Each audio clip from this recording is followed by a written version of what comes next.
तो आज मैं आपको एक अनोखी रहस्यमय कहानी सुनाऊंगा। अगर आप चैनल पर नए हैं तो अभी सब्सक्राइब कर ले तथा कहानी पूरा देखें। अंत में एक अनोखा रहस्य छुपा है। धन्यवाद। तो सुनिए। एक युग की बात है, जब भगवान विष्णु वैकुंठ में विश्राम कर रहे थे, तभी उनके प्रिय भक्त लक्ष्मी जी के कमल चरणों में लिपटी एक छोटी सी साधारण नदी की धारा ने ध्यान आकर्षित किया।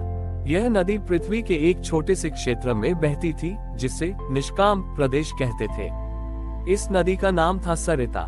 सरिता की धारा बहुत धीमी थी और वह समुद्र से मिलने से पहले कई बाधाओं, सूखे खेतों और पथरीली जमीनों से गुजरती थी। उसके विपरीत पास ही एक विशाल और गर्वीली नदी प्रचंडा तेजी से बहती थी, अपनी लहरों पर बड़े बड़े जहाज लेकर। प्रचंडा को अपनी शक्ति पर बहुत घमंड था। वह हमेशा सरिता का मजाक उड़ाती थी। हे छोटी धारा, तुम तो समुद्र तक पहुंचने से पहले ही सूख जाओगी। देखो मेरी शक्ति, मैं दुनिया को हिला सकती हूँ। सरिता इन बातों से दुखी होती थी। एक रात उसने भगवान विष्णु का ध्यान किया और प्रार्थना की, हे नारायण, मैं तुच्छ हूँ, मेरी शक्ति कम है। क्या मेरा अस्तित्व और मेरा अंतर्भाव समर्पण व्यर्थ है? उद्धरण चिन्ह। भगवान विष्णु ने सरिता की पुकार सुनी। उन्होंने तुरंत एक तेजस्वी बालक का रूप लिया और निष्काम प्रदेश पहुँचे। बालक सरिता के किनारे खड़ा हो गया। उसी समय निष्काम प्रदेश में भीषण सूखा पड़ गया। प्रचंड गर्मी के कारण प्रचंडा नदी का पानी भी तेजी से सूखने लगा।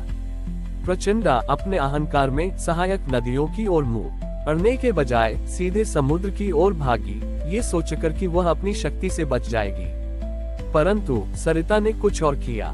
जब उसका जल स्तर कम होने लगा तो उसने अपना रास्ता नहीं बदला। उसने अपने मन में सोचा, मेरा उद्देश्य केवल बहना और सेवा करना है। सरिता ने अपनी बची हुई हर बूंद को आसपास के सूखते खेतों की ओर मोड़ना शुरू कर दिया। उसने बड़ी चट्टानों के नीचे से रास्ता बनाया ताकि कुछ गरीब ग्रामीणों की प्यास बुझाने के लिए थोड़ा पानी मिल सके, भले ही ऐसा करने से समुद्र तक पहुंचने का उसका अपना मार्ग और कठिन हो जाए। उसने अपना स्वार्थ त्याग दिया।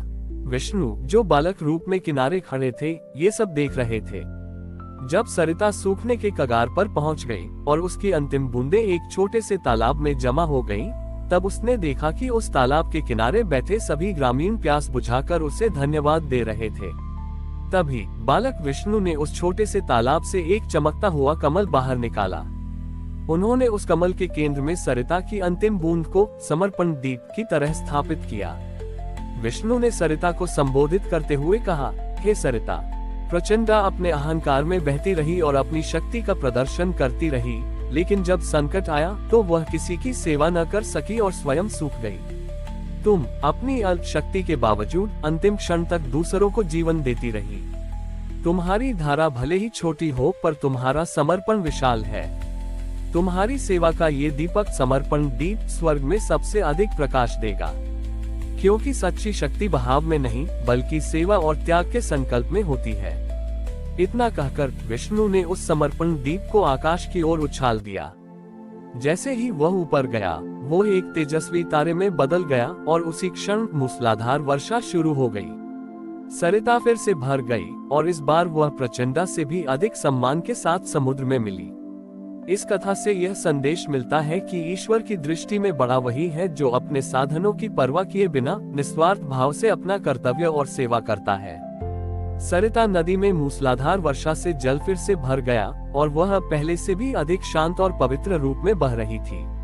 समर्पण दीप तारा बनकर आकाश में चमक रहा था, जो त्याग और सेवा का प्रतीक बन गया। निष्काम प्रदेश के लोग, जिन्होंने सरिता की अंतिम बूंदों से जीवन दान पाया था, उस घटना को कभी नहीं भूले। उन्होंने महसूस किया कि उनका जीवन केवल नदी के जल से ही नहीं, बल्कि उसके समर्पण से बचा है। उन सभी ने मिलकर एक नया जीवन नियम बनाया, जिसे उन्होंने निष्काम नियम नाम दिया। इस नियम के 3 मुख्य आधार थे।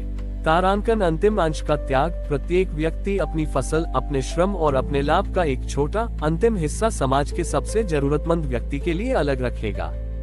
उनका मानना था कि सबसे कठिन क्षण में दिया गया दान ही सबसे शुद्ध होता है।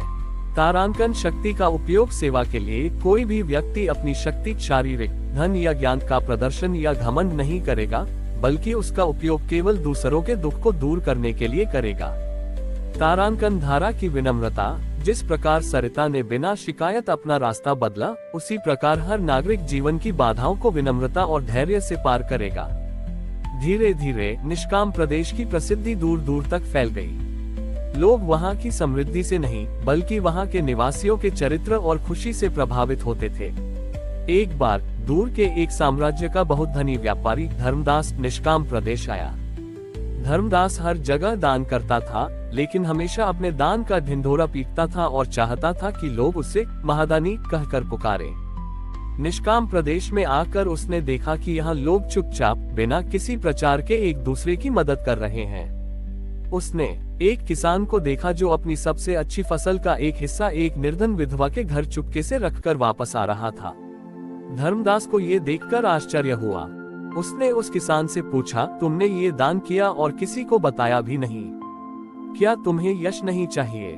किसान ने मुस्कुराते हुए आकाश में समर्पण दीप तारे की ओर इशारा किया और कहा, धर्मदास जी, हमारा नियम है कि हम कर्तव्य करते हैं, प्रसिद्धि नहीं खरीदते।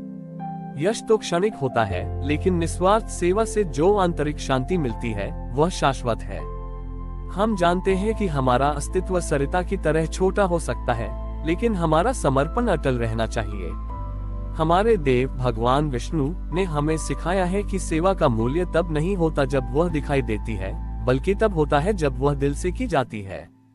धर्मदास को अपनी गलती का एहसास हुआ। उसने समझा कि वह दान तो करता था, लेकिन उसका मूल उद्देश्य स्वार्थ और प्रसिद्धि था, न कि सेवा। उस दिन धर्मदास ने अपने अहंकार को त्याग दिया और निष्काम नियम को अपनाया। उसने अपने धन का उपयोग गुप्त रूप से बिना किसी दिखावे के जरूरतमंदों की सेवा के लिए करना शुरू कर दिया। इस प्रकार भगवान विष्णु द्वारा प्रज्वलित समर्पण दीप केवल एक प्रतीक नहीं रहा, बल्कि यह एक जीवन पद्धति बन गया, जिसने एक छोटे से प्रदेश को पृथ्वी पर धर्म और निस्वार्थता का सबसे बड़ा तीर्थ बना दिया। हमारी और भी आध्यात्मिक एवं अनोखी कहानियाँ देखने के लिए हमारे चैनल पर जाएं तथा धार्मिक एवं पौराणिक अनोखी कहानियाँ हमारे चैनल पर है। कृपया जाके देखें तथा हमारे चैनल को सब्सक्राइब करके रखें और वीडियो लाइक जरूर करें। धन्यवाद।